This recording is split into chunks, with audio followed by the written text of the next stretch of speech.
Hello and welcome to Main Street Matters by Heart on Main Street, the podcast that's back and better than ever. I apologize right off the bat for my absence over the last several weeks. I know I have been dearly missed. We took a little bit of a sabbatical as we got into the holiday season and then through show season, but we are back with content for you to help your business grow. Want to do a little bit of catch up. We've had a webinar that we have done in the meantime since my last episode that I do want to air for you all. It is about maximizing, in this case, it was maximizing holiday sell through at the end of the year and knocking out those last several weeks. However, this is really just about maximizing your sell through to make sure that you have cash on hand that you can invest back into your store. So our guest was Julie Reinhardt, the founder of the Michigan-based company Brick and Mortar Retail Consulting Group. Julia has a tremendous background in and around independent retail. She is an amazing retail / business entrepreneur with decades of experience running her own store in Chicago and being the retail and merchandising director for downtown Lansing. And Brick and Mortar was started to help independent retailers in a variety of ways, like finding a location, starting up, determining POS systems, evaluating inventory, and of course, merchandising. She has such a wealth of knowledge on how to help retailers succeed in business today. And so I was so fortunate to be able to have her on for this webinar and really talking about that process of maximizing your sell through at the end of the year. So without further ado, I'm going to turn it over to Julie and she's going to talk to us about how to maximize that sell-through. And again, the focus was at the end of the year, but really this is something that is evergreen. This is a topic that you can look at any point in time of the year. How do I maximize my sell-through and make sure that I have money to reinvest back into my store for things that are going to make me money? So here is Julie Reinhardt, the founder of Brick and Mortar Retail Consulting Group. All right. So again, this is just all about how do we squeak out these last, 6 weeks of holiday shopping and then turn it into an even better season for 2026, as well as a lot of things we can implement throughout the year. Next year as well. So since we're right in the middle of the madness, today is all about what you can do right now, the quick shifts, the tiny moves, and smart on the floor things you can do to boost the sales this week, hopefully this weekend, and straight through December. So we'll cover how to move product without heavy markdowns, how to maximize the traffic you already have, and how to read the real-time data your store is handing you every single day right now. We all have the tendency to run our reports monthly, look at them after the season. I'm going to encourage you in this last 6 weeks, run them every week and see what you can Scooby-Doo out of, what your store is telling you. So my hope is you'll walk away with a few tactics you can plug in immediately to finish strong and then step into 2026 with confidence. So let's hop right into the next slide. So let's talk a little bit about building brand loyalty to increase sales and prevent markdowns. Holiday spending is projected to hit nearly $1 trillion, which is up 4% from last year, which is good news. But that means you're going to have more people than ever walking through your store that we need to convert into long-term customers. The average shopper this year plans to spend $1,500 this season, so they're already primed to buy. We don't have to convince them to buy. We just need to convince them to buy our products when they're in our store. So we don't want to just open the doors and hope it hits us in the face and we sell everything we can in a mad scramble. We're going to try and do it with a little bit of control and a little bit of strategy. So November and December will give you more customer interactions than any other time. So every little tiny movement counts. A warm greeting, a quick assist, maybe some beautiful wrapping. Those little tiny touches build the trust. The trust builds the repeat customer. So you're in front of a bunch of new customers eager to learn what you do. So not only do we want to show them, our fun holiday assortments, but we also want to grab those new people and tell them why they need to come year round. Well, what are our staples? What do we sell regularly, and what can you find here? And then for your normal customers, you're just a trusted resource. So they're coming into you because they know they're going to find what they need with you. So the experience you deliver today is the reason they'll all return in January, and they'll stay with you through all of 2026. So we can go to that next one, Patrick. Love it. It really is true that, having a great experience this time of the year, everything just feels a little bit better, and makes you want to come back to that store during the next year. You make a long-term customer that way. Right. Yeah, because they'll remember you. You got to stand out a little bit. So what can we do about all that? Experiential shopping is no longer optional. It is the expectation from today's shopper. But it's also ironically kind of the best and most affordable way for smaller boutiques to really stay competitive. It's a lot easier for a smaller operation to turn in some impactful wow moments than it is, say, for a Target or a big box store to implement across its different lines. So in Q4, those little moments matter the most. The warm greeting, really responsive employees, small holiday only touches, maybe you've got apple cider, maybe you've got cookies, something like that. Those make a customer feel seen and eager to come back. They don't have to be expensive or grand. They just need to feel authentic to have an impact and increase your revenue.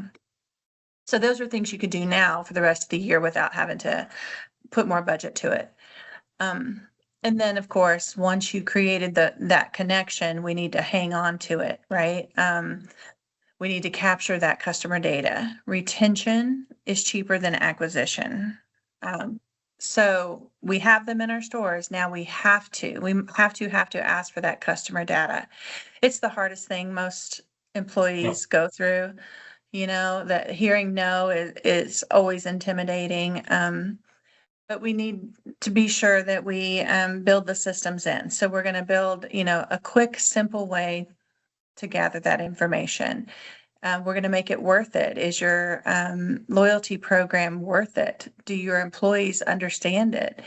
Do we maybe create a fun little survey that will then give us their email address or their phone number?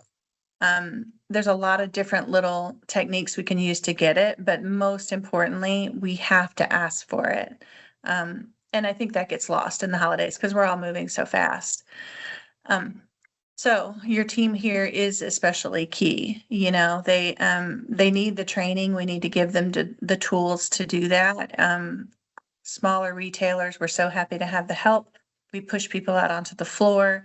And there's a shocking amount of employees that don't fully know how to enter a customer into a POS system. They know how to ring up a sale, but they don't know where to go to do that. So just a few little training moments can really go a long way to grabbing that information.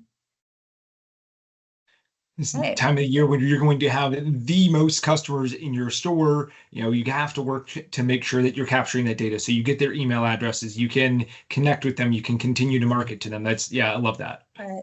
And you don't have to pay for it again. You know what I mean? Because there is a cost to that. So, okay.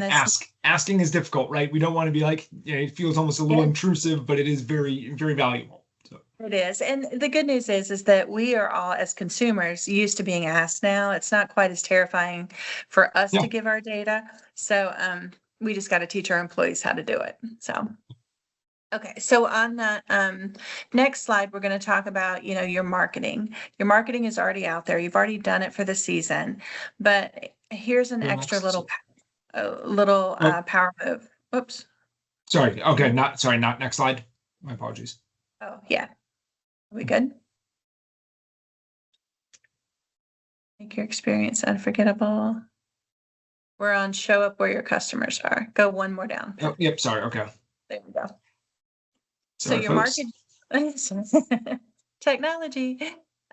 Your marketing is already out there, right? Like, so you've already planned all that for this year, which is fantastic. But now you can take this next 6 weeks and do a few extra little things to kind of boost that and keep reminding people you're here. So they'll come back in maybe one more time, two more times, so we can clear out that product before it hits the markdown table. One of those strategies, ones that I love, is to highlight your customers themselves. Let your customers become your best marketers. You can spotlight real people buying, gifting. You can encourage them to tag you when they're gifting and then share that. Holiday social proof hits harder than a full paid ad in most cases, especially when we're down to the wire like we are now. A quick photo, a short clip, or a repost of their content says, my friends shop here. And when people think their friends shop there, then they want to know what's up, right? They want to be in the know. And so that moves product faster than, you would maybe if it just comes straight from your viewpoint. And then obviously don't underestimate the behind the scenes moments. Employees wrapping gifts, building displays, that team energy that you have. It's all about making your brand feel really warm and human. And those kinds of social hits express that and give your brand sort of that identity that doesn't say, oh, I went there, I did that, I'm done. It says, oh, I went there, but now it might be different. They're having so much fun over there. Let me just swing back through, right? And maybe they'll grab one or two more things. And then finally, strategically, we need to give them reasons to return. So those return ready moments are tools that carry your customer into 2026. After a season of buying for everybody else, we know this, we all feel this. January sort of becomes all about me, right? All about, it's like me time, it's self-care time. I don't really want to buy for somebody else, but I will show up if you want to pamper me, right? If you make it so that I have a reason to come and focus on myself. Is a good strategy to get them to come back. So things like bounce back cards, early 2026 previews, VIP invites, they're all fantastic reasons to come back. But if you don't talk about them now, you have to pay more to let them know later.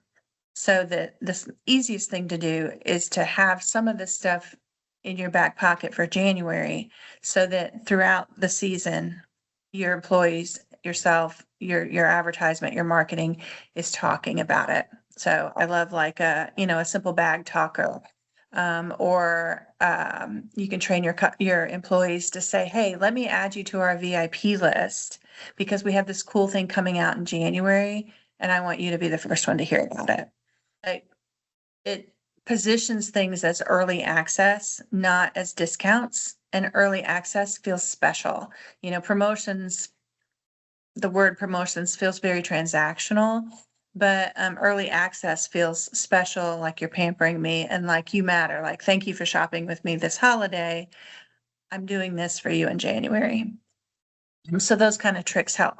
They require planning, and for some it might be too late in the season this year, but these are the kinds of things I hope, when we get down towards the end, I'm going to talk about the magical calendar. When we get down there, these are things you can backdate and be prepared for so they don't all have to weigh on you in your busiest season. They're already done. So. Love the idea of having, that social proof of what's going on in your store, making it lively, wanting people to come in and then offering them to come back, getting some VIP privileges for coming back in the first quarter of next year. That's, great way to get those return customers. Great. And we still need, we still have to pay the rent in January. So we still need to see them, but we want them to feel good when they do come back, then they're a customer for life. All right. So if you want to go to the next one, Patrick, we'll talk a little bit more about your team. Even this far into the season, there are still things that you can do that make a real impact, and your team is going to be your number one helper here. When your team knows what great service looks like, when they know the pace and the tone and the feel of your brand, everything runs smoother, right? And again, We usually don't have a lot of employees at smaller retailers, and as owners, we're often like running out the back door to do 50 other things, and we're not really in control of what's happening on the sales floor. The best way to empower them is to train them, rather than just kind of throw them out for the holiday season, and give them the tools to really succeed. So here's some ways to do that. Like it doesn't have to be an hour-long meeting. It could be, my favorite tool was always the 5-minute stand-up. So before we opened our doors and before we opened or switched for a shift, you all stand together and you have, little moments of conversation. We could be high-fiving somebody for making, a huge sale, or we could be learning about a new product, or we could be sharing how hard last night was when 50 people walked in the door 5 minutes before closing. Those kinds of conversations and experiences and daily touches keep your employees connected.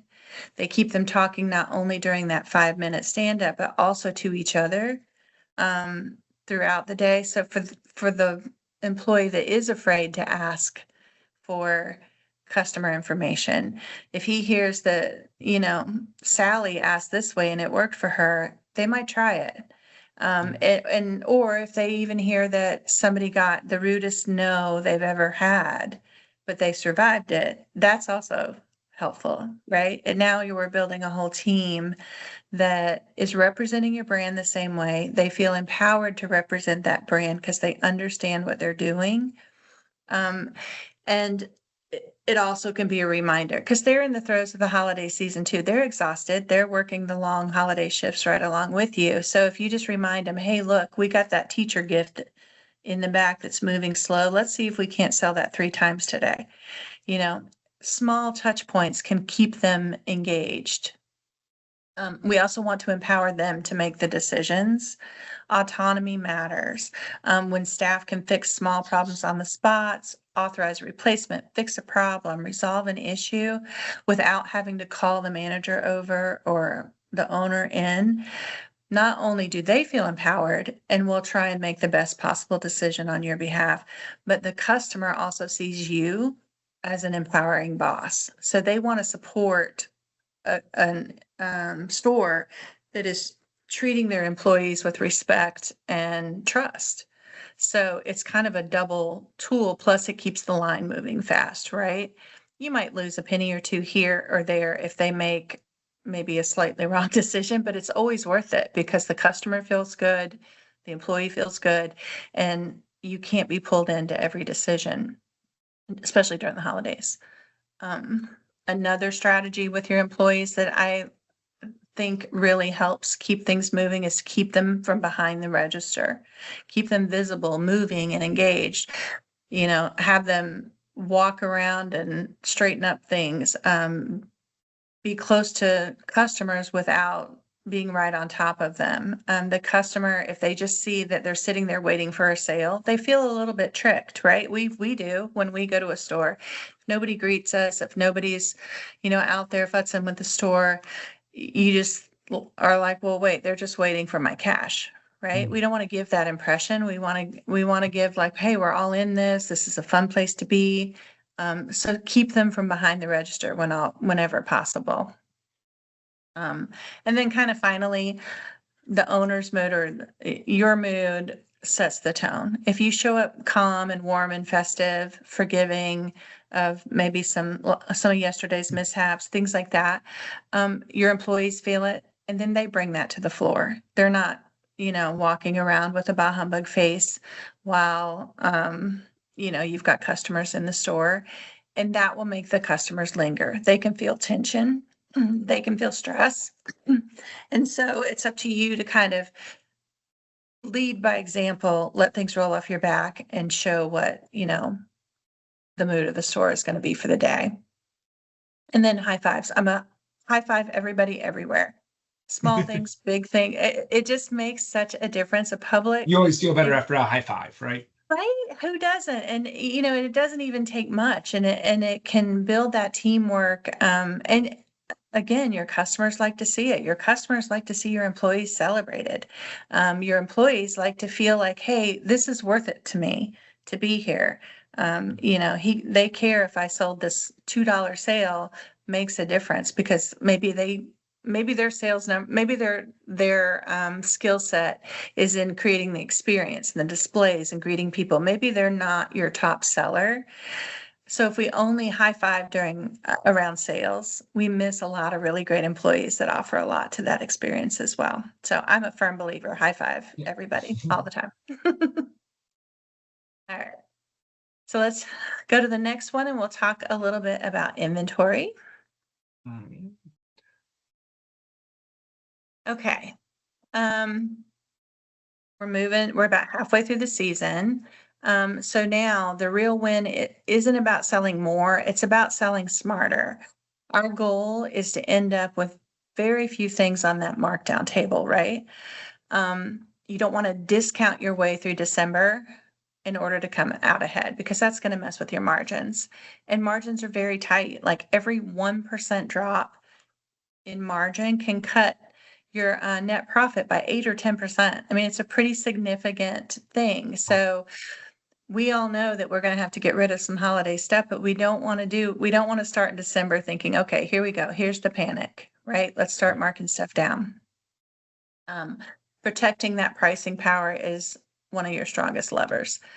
So interestingly enough, most margin loss comes from small early missteps, overbuying, mistimed reorders. Maybe we didn't market it as well. Maybe it slipped through the cracks. Maybe we didn't place it correctly on our floor. Up to 40% of those markdowns comes from a planning issue, not weak demand. So that's easier to fix, right? Because we're going to collect the data and we're going to plan differently, or we're going to use the data we're getting to change the plan. So it always comes back to planning. And it's kind of good to know that, just because something's on the markdown table, it's not because nobody didn't like what you bought. It's could be a host of other things as well. So you have to be disciplined because once we say we're ready to mark down, once it becomes reactive, it just snowballs. Your season's over, right? So retailers with disciplined reorders and tight controls on average keep about 15% more full price sales. They once you start, people are looking for the next one and the next one. Oh, maybe if I come back next week, this will be marked down as well. So if you can delay that start, you can keep your margins where you want them to be. Again, it takes planning, right? Reordering the right items at the right moment keeps you in charge. Maybe you're not buying as deep in, and you're going to use that data in the front of the season to make small replenishment orders throughout the season. And that could mitigate some of that leftover inventory at the end. Inventory accuracy is one of the strongest predictors of profitability. So this year's data is going to help you with next year. So we need to track it. We need to be sure that when our employees ring up our products, they ring it up correctly because we need that data to be correct. We need to train them to do that. So little things like that as you build, year over year in your business, the tighter those mechanisms become, the more accurate you're going to be at forecasting and predicting. So, if you buy based on data, not panic, and sadly, not your own personal preference, it reduces over, we have one we love. Yeah. It reduces those overstocks and it avoids the clearance traps. So, stay open to what your customer is telling you, what the data is telling you. And then also, resist the urge to jump into markdown mode, in December. Obviously, you'll have to get there. There is a cost to holding on to product. But if we can delay that moment for as long as possible, your customer will not expect it, and it will keep your margins higher. So when do you know kind of what is maybe it's a physical date, or maybe it's just when something else starts to happen, but when should you start looking at that reducing it and going into markdowns? It's all, again, it's a lot based on data, but usually by December 15, it's kind of over, right? Like we might have one or two more things, but for the most part, everybody's bought the bulk of what they're going to buy by December 15. So you can start that schedule of markdown. Don't go straight to 75%, Right. start the schedule of the markdown. Here's an interesting kind of side story. When I was in my 20s and broke, my husband gave me for Christmas, he said, after Christmas, we'll go and buy Christmas ornaments for our Christmas tree next year, because our Sure. Christmas tree that year was very sad. Um, Great gift. I was super excited. We went to all the places. Everything was 75% off in January. Everything's 75% off, 80% off everywhere we went. I went to Pottery Barn, which as a 20-year-old, 30 years ago, was the Mecca, right? And I was going to see what I could get for 80% off. Well, nothing was 80% off. It was all 30 to 50% off.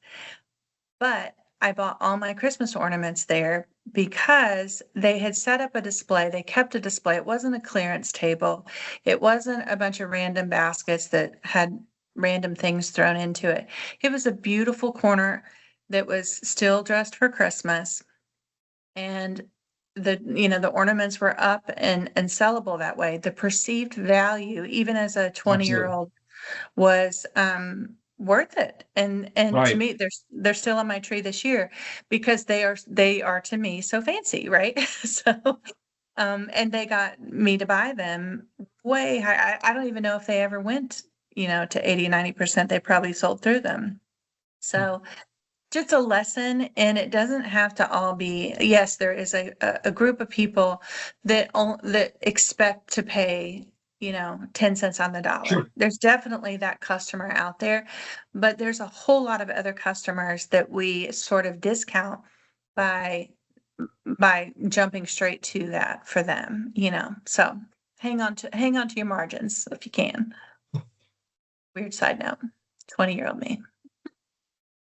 Okay, that's a good segue into this next slide, which is replacement cost versus opportunity cost.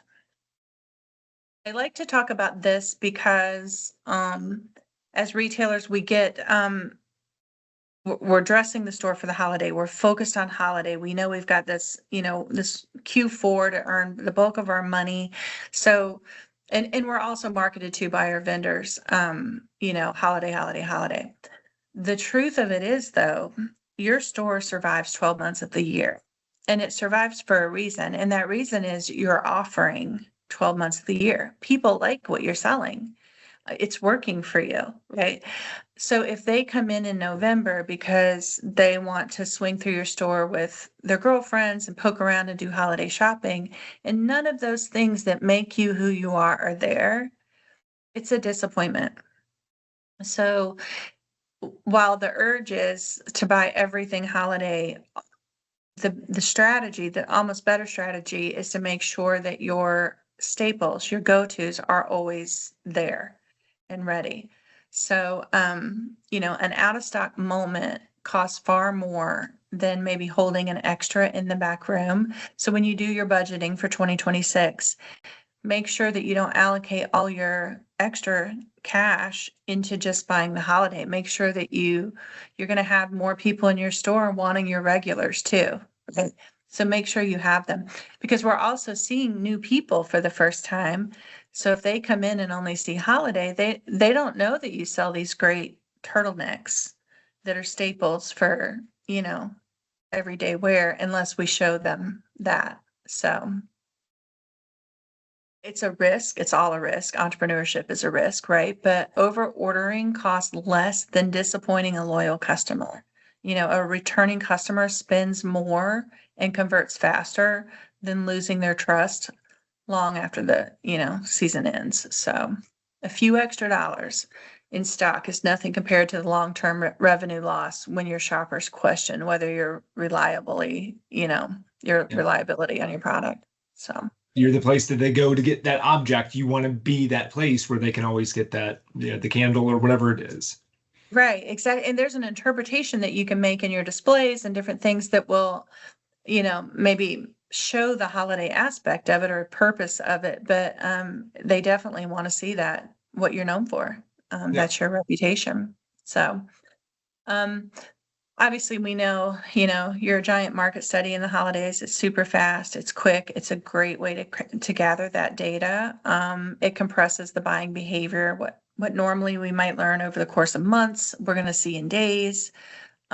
Fast movers reveal themselves in week 1 or week 2 rather than having to look at it, month 3 of it being on the floor. Use that information during this holiday season to make the reorder. If you have good relationships with your vendors and you can say, hey, look, I feel like in week 3, I'm going to order this, twosies of these 4 things. Maybe they can negotiate a deal for you there too. So kind of work that system as much as you can to get small, quick replacements in. And that will help you, spread your cash as well. But, and you may have like a few that number 1 selling turtleneck that you carry year round in 4 colors. Maybe you brought in a burgundy and a green in December or in November. Maybe all the green sold out week 1. How do we okay, so we've learned something. Maybe we can't carry it all year, but we know that green is selling like hotcakes. Can we call somebody? Yeah, can we get 6 more green real quick? But you won't know that if you kind of wait until the end of the month or the end of the season to look back, and then you'll be like, oh wow, we sold all the greens, right? It's a different kind of way of viewing that information and possibly increasing your revenue. So the bottom line is in the holiday season, every decision is magnified. Inventory just isn't product. It's trust, it's experience, it's revenue protection. When you balance replacement costs with the opportunity cost and kind of flex where it counts, you're safeguarding both your margins, but you're also building the customer relations at the same time, which, is the goal for the whole season. Build as many new customers as you can. We'll jump to the next one, Patrick.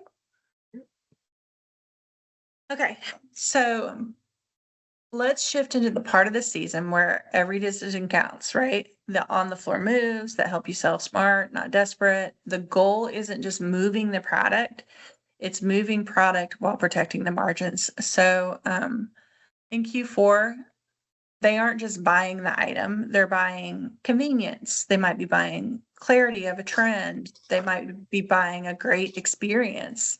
When you can work your magic and get your timing, your presentation, your service strong and full, the meeting all at once, the price doesn't matter to most of your shoppers. Full price feels normal. It's like me at, Pottery Barn. I was like, well, Pottery Barn must never give discounts. They're so fancy, right? It's so worth it. They would never give a discount. So you're really teaching your customer that the value of your products and your experience and shopping with you is more than just how much the item cost. And that will keep your margins higher. So your best sellers, like we talked about, are already doing your heavy lifting. So keep them front and center, put them, on your promotion tables, visible tables, key sight lines, high traffic paths. Customers look for these things that you're known for, even if they're not shopping for it right now. They love to see it intermixed with that holiday so that the story of your store still shines through. Another thing that happens to us, especially in December, full tidy displays signal value and relevance. So we're starting to sell through everything. We know we don't want to make another reorder. Our tables are getting sparse. Our employees are tired, so maybe they're not folding the t-shirts like they used to in November. But to your customer, it sends the opposite message. It sends they're picked over. Everything's about to go on markdown. They're going to follow those visual cues. So be really aware in those stand-up meetings with your employees. Talk to people about, you can condense a display down so it looks full. Maybe it just doesn't take up as much table space, right? Maybe we're making more room for air, but it's very intentional. Use those touch points, the end caps, the windows, the signs, the staff picks, the reels, to reinforce what's hot. The season is almost over, but there's still panicky buyers out there. So if you can just keep pushing, keep talking about your sellers right up until the very end, you might be the one that they're like, oh yeah, I saw 3 things they posted this week and I could finally finish my shopping if I just stopped by after work. So it all matters, right? The more places an item appears, the more important it feels, and the more important to that product reflects on your store and how it moves in the holiday season. So in most boutiques, a small percentage, usually it's only about 10% of your items drive the most revenue. And Q4 will tell you that. So when you go back and look at your numbers, Q4 will tell you that.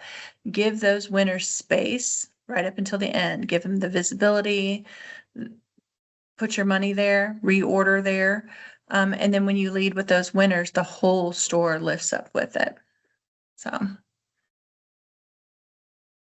okay, let's go one more. This is a favorite trick of mine. The bundle is super successful for you, particularly in December. It's one of the easiest ways to move product.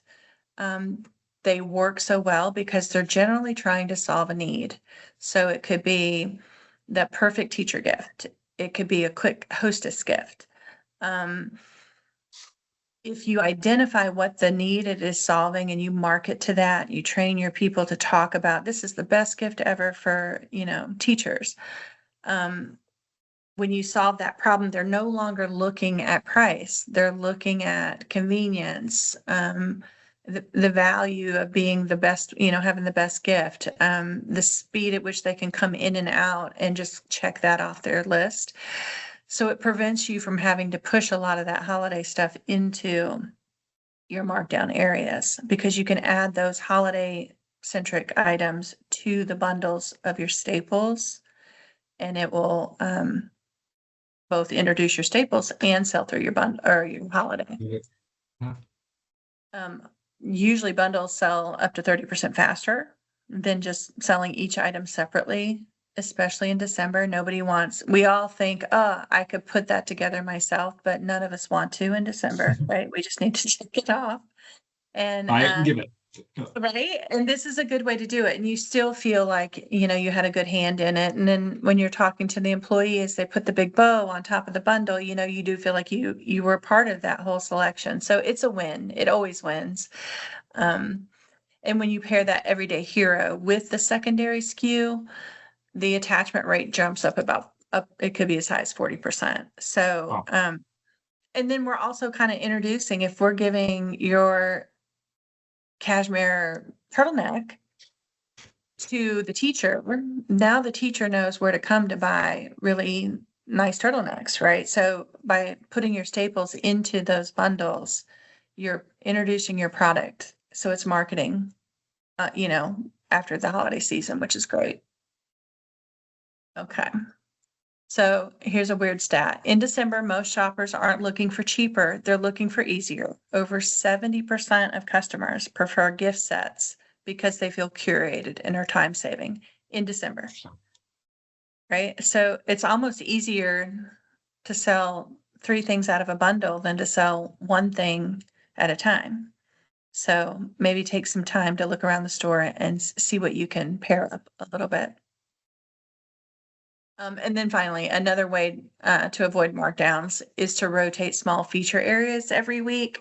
Kind of a merchandising trick is you want to have these feature areas, like in an average size boutique, you might have 3. You might have one at the door, you might have one at your POS system, and you might have one kind of towards the back of your store to guide people back there. And they're generally just a bigger display. They're usually taller. It's a taller implementation than others around it.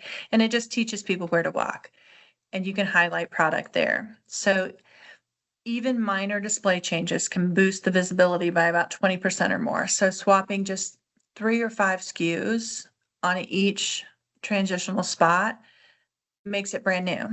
And then it's not so obvious to your guest that the things around them are the same as they were last week when they came, right? Every time you go, you want it to be fresh. You want it to feel like they could discover something new. You don't have to keep continually resetting everything over and over again, but if you could get an employee, put it on the calendar to reset those 3 key areas with 3 to 5 different SKUs, the customer will feel like new things came in, and that will help you with sell off there. So discovery zone. It makes those items feel a little bit more important, being on the spotlight table, more people are viewing them. So Exactly. And in the chaos of the holiday, they could have missed it the first time they were there yeah, too. So it's just a good way to just keep showing all the hard work you did to get great product in. So, okay, we'll go on to the next one, Patrick. So your floor is a real-time market study during Q4, right? It's super condensed. It tells you a lot of information in a short period of time, and then we can use that throughout the year.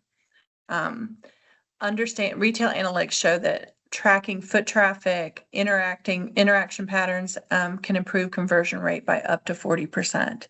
That's a pretty big increase. Simply by optimizing the layout and the placement. That's why merchandising is a science. There's a lot of ways to trick is the wrong word, to encourage people to buy. But in merchandising, a lot of that has to do with traffic patterns and touch points and different things. So some of the bigger retailers are able to invest in some pretty snazzy technology that will tell you when things were even touched or looked at, right? And that's how they collect that data to make smart decisions. In a boutique, you're smaller. So you can use your employees, an observant staff, a quick stand-up debrief, smart POS reporting. You can use all those little parts and pieces to gather that same data. When you combine what your customers touch with what they actually buy, you get real early signals about winners and underperformers. So quick example, you have a bunch of keychains at the front of the store. You notice, or your employees notice, that they end up all over the store by the end of the day. You just keep finding them in weird little spots. Well, why? Right? There's a reason for that. There's a reason why it happens consistently. Is it because it's a small thing and they put it down to pick something else up and forget it? Is it because they get halfway through the store and kind of trade it for something newer, cooler? Could you kind of guess on this and makes an educated guess and maybe try moving them to your POS system, and see what happens to them over there? Because maybe what it is they're just too small for people to hold in their hand. And if they could just grab it at the end, they would throw it on the counter and buy it, right? And that leaves them free to shop with 2 hands throughout your store. It's not always about what the product is. It could be about the way the customer interacts with it during the shopping experience. So having kind of all eyes on that could increase, your sell-through on a lot of different products. So, and it's kind of a fun thing, in those morning stand-ups to challenge your employees with. It's kind of fun. They like to figure out the puzzle of, why are all the keychains at the back of the store, and they'll start watching for you. So another great way, storytelling sells. And in December, it's a little bit kind of your last ditch effort. We don't want to invest anymore in product or in holiday necessarily. We need people to still come in. So that storytelling, your social media, your marketing, that all can help gather those last few sales. Conversions lift up to 30% because customers buy the connection of that storytelling, not necessarily the spec of the product. So sharing staff favorites, origin stories, gift ideas, how-to tips, those all turn into meaningful things, and the customer will feel in the know, and that has value to them as well. One study I saw was sort of surprising. Shows that consistent storytelling increases loyalty by 55%. So the more Believe it. Yeah. they, yeah, it's great at Yeah. 55%. That's like a crazy number to me, but Huge amount, but yeah. the more they feel connected to you, the more you're their friend, you're part of their world, the more they'll be loyal. They're looking to be loyal. We just got to help them get there. So, let's see. I guess my key takeaway here on this slide would be that when you treat your floor as a data tool and a storytelling stage, you stop guessing, right? You react faster, you uncover the winners, you can kind of dump the losers, you strengthen the loyalty, and you keep your momentum strong in those last few weeks, particularly in December, just to get as many sales as you can get before the gift giving season is over. So, And before you have to start, marking down or yeah, making different decisions. It's but hold out as long as you can because there's still there's last minute people out there. oh yeah. I live in And Lansing, I'm one of Michigan. them. I get it. Yeah, well, Lansing, Michigan, where I'm from, we call it all of the customers, all the retailers call them last minute Lansing. Literally everything will happen at the very, very Very, last very nice. minute Oh my God. and last minute. So it's just the culture. Um, okay, so let's look at we've done the holidays. Let's look at that Q4 data and see how we can look forward. So let's see, Patrick, if you're on that Q4 data Yes, to using drive Q4 smarter data. Yeah. buying. Okay. So when your sample size goes up, your guesswork goes down. So we had a huge sample size, full of people coming into our store. That Q4 data compresses months of behavior into just weeks. So you're not relying on hunches, you're relying on proof. Customer behavior, is clearer when it's at scale. So obviously, the more the merrier. Um, and that data will allow you to be very decisive. So your winners, we're going to buy deeper. Your sleepers, maybe we're going to buy less, but we need the sleepers. The sleepers are steady eddies and they're consistent and they're part of the brand. We're just going to buy lighter. And then your flops, we're going to get rid of. And we're going to Learn make a from. note. Yeah, you learn from, and we're going to make a note of that next year so that, and we're going to try and, again, a lot of this is, I don't want to say it's guesswork because we're using data, but you have to take that data and surmise what it means to your store. So if you can do that in January when it's all fresh, it's gonna be easier for you to sort of extrapolate what the meaning is behind the loss or the win. So when let's see, it's really kind of really all we were here. I think what happens to most retailers in January is they're exhausted. You're all tired. And all that data, all that you've learned, all that's fresh for you, you just want to break from. So I would suggest that you really maybe take the first week off and then give yourself some calendar time to assess this data and use it. Get the feedback from your employees, really try and make the notes. How did the event go? Let's make the notes and figure that out before you lose it in the next big rush into spring. So, Patrick, if we'll go to that next one, one of the ways it's look for patterns in customer behavior. Yep. There. Okay. One of the best ways you can do that is you can look at your top 20% by units and then look at your top 20% by profit. That's where your real drivers live, in that top 20%. So Q4 speeds up that buying behavior so the gap between the winners and the fillers becomes crystal clear. That top 20% is your media information.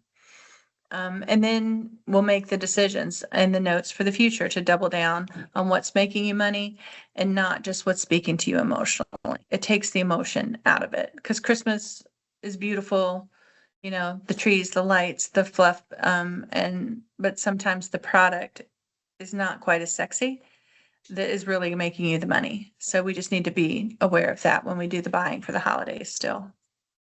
The data cuts through all the bias.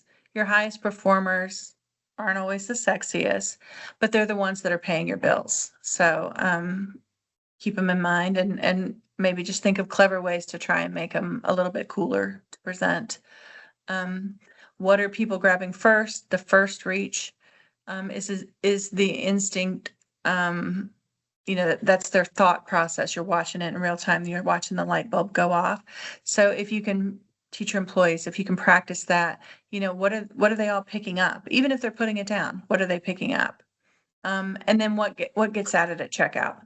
You know, stocking stuffers are what we think of when we think of Q4, but pickup items is what we call them the rest of the year. So it's the same thing. It's the same data. Um, so what are they picking up? What did sell? Was it the funny little gag gift? Was it the keychains that wander all over the store? Was it chapstick that's branded with, some funky artist? What is it? And then try and use that data to morph it into a product that fits spring or summer, because those pickup items are often you're a pretty significant part of your sales at the end of the day, those impulse items. So use your stocking stuffer data to talk about pickup items. And then finally, we all know this, you may love a product, but Q4 shows you whether the customer loves your product. The customer has the power, so we have to listen to them.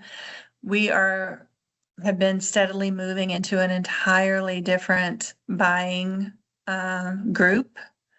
Most of the shop owners are, of one generation, but most of our buyers now are significantly younger, right? And they're moving in, and they're really the driving force behind the economy. So we have to listen to them.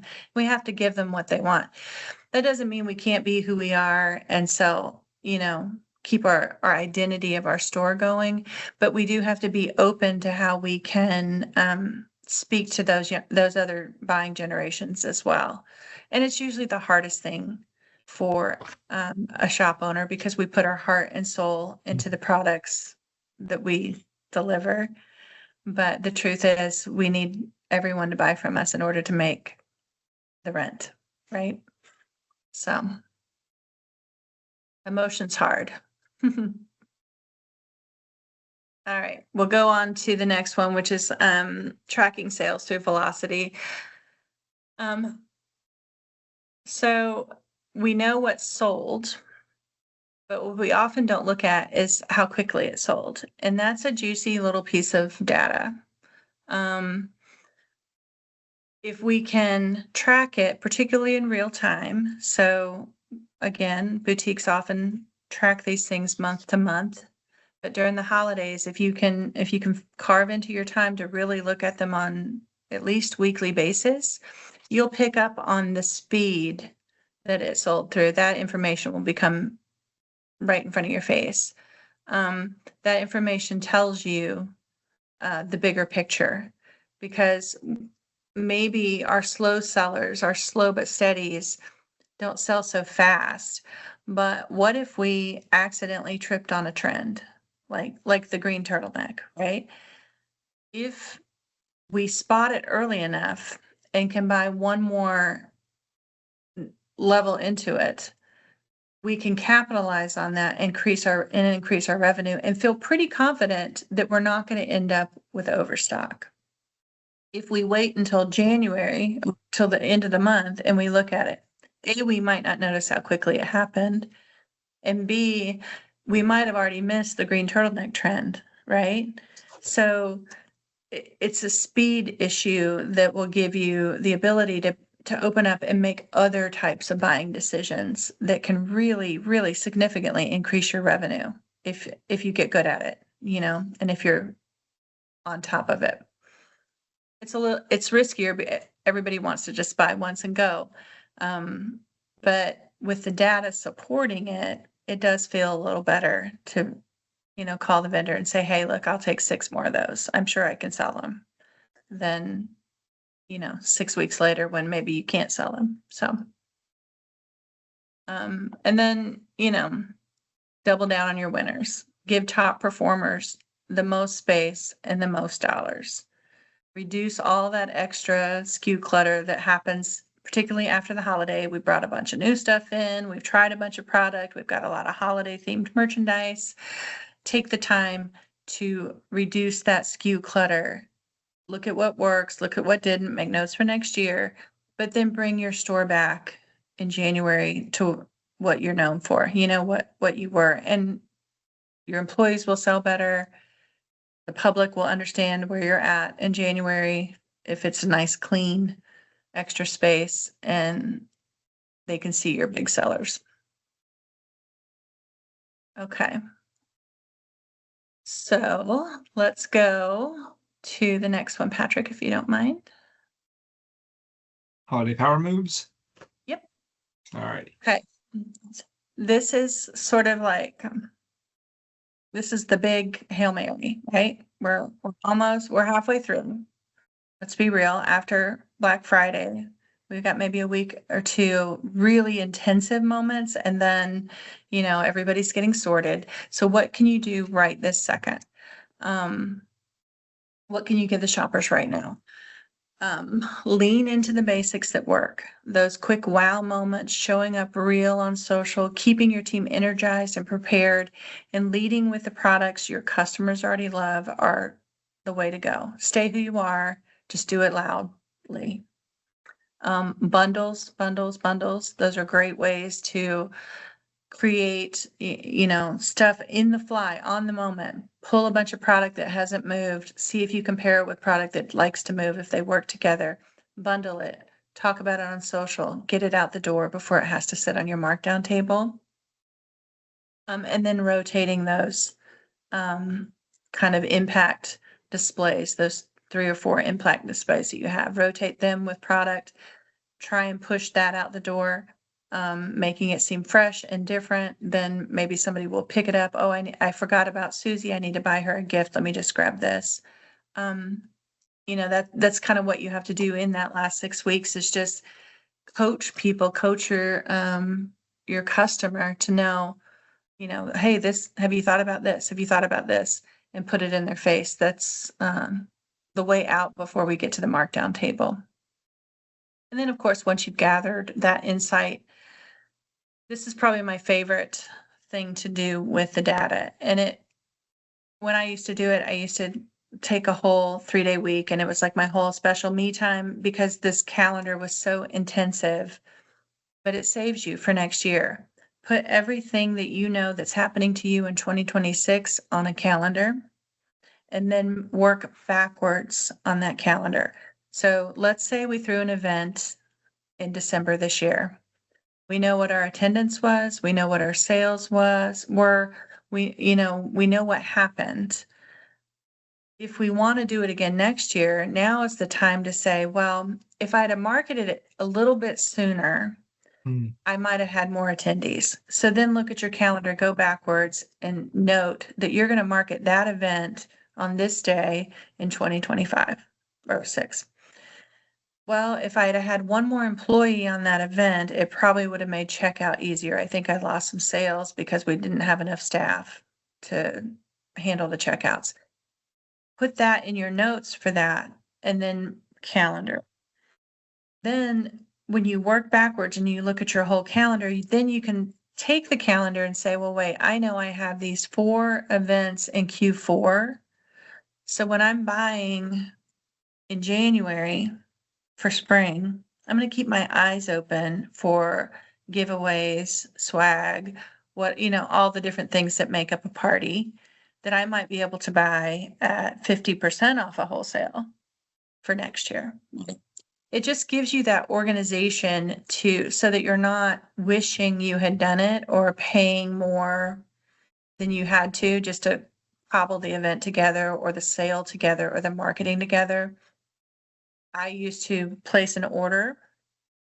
When I received delivery, I had calendared out that I'm going to take 2 days after delivery to take its picture, write the little blurb about what it was, post it on my website, and then on a really good day, schedule the marketing to market it, to roll it out. If you do all that while you're immersed in the product, it doesn't happen to you like, oh, oh no, I don't have anything to give away for this event. What am I going to do? It Yeah. gives you control, and it helps with the stress, and it also helps with the delegation of all those different things too. So the magic calendar is I probably love the my, calendar. Yeah, get it all out there, put it on, so okay, I have 3 months until that event, and what are we doing? what are we doing? Love it. Yeah.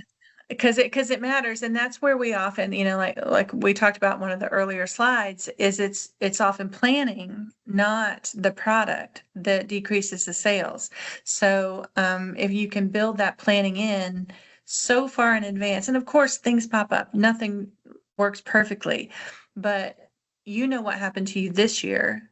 Imagine what you're going to know next year when you know what happened this year and know what happened next year, right? You're just Yep. building on things that will help you just get streamlined, smarter, quicker. And those events that you now are in year 3 will be so smooth sailing and so profitable because you've just figured it all out and you've planned for it. So that would be my biggest takeaway there on what to do with all this data that you've just collected. Worked so hard to collect. So, and then that's kind of it. That's kind of all I have. I don't know, Patrick, if you want to go to the next slide, but I'm happy to answer any questions or, thanks for having me. I know this is Yeah. hard to spend time away from your sales floors to do something like this. So I hope your feet were up and you were all having a snack. Um, but I'm Uh, wishing you all a very profitable 2026. So all right, so we had, and I apologize, I could not see the Q&A while we were presenting. Uh, Lucinda Hunter had a question about retention. There was maybe a retention rate stat that you listed off. Do you remember? let's see, let me go. Was that on the employee retention probably or the Or maybe customer customer retention? retention? Yeah.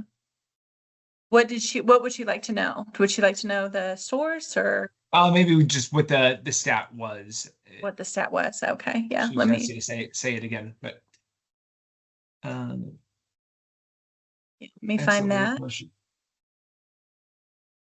about it being recorded. Yes, I did not mention that at the beginning, but yes, this is recorded. Anyone that has registered will receive a recording, so you'll receive that later today.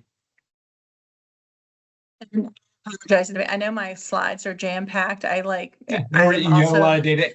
You will again receive a recording. So if you wanted to go back and listen to it, you can find that stat. So any other questions, Julie? Do you want to give a little shout out for Brick and Mortar and how people can contact you while people are maybe writing in? basically what I do is I help small to medium-sized businesses and retail and restaurants launch. So I'm here for kind of the big things and the small things, and anything in between. So I like to talk about merchandising. I like to talk about obviously operations and also scaling your operations to multi-locations if that's what you're doing. So Uh, Siri said this has been motivating. Thank you. So, Julie, thank you. thank you very much for being on today. I really appreciate it. We're going to end Sure. fourth quarter really strong, be able to maximize your sales during this time, and again, prepare for 2026. So, I think you gave a ton of actionable things here that retailers can go take into their store and make sure that they end the year strong. So, thank you very much for being on today. Some good luck, everybody. Go Yeah. sell. All right. Y'all have a great day. We actually do not have a December webinar. So our next webinar will be in January. You can register for that through heartonmainstreet.org. So thank you everyone for being on today and take care. Bye. Thank you, Julie. Thank you.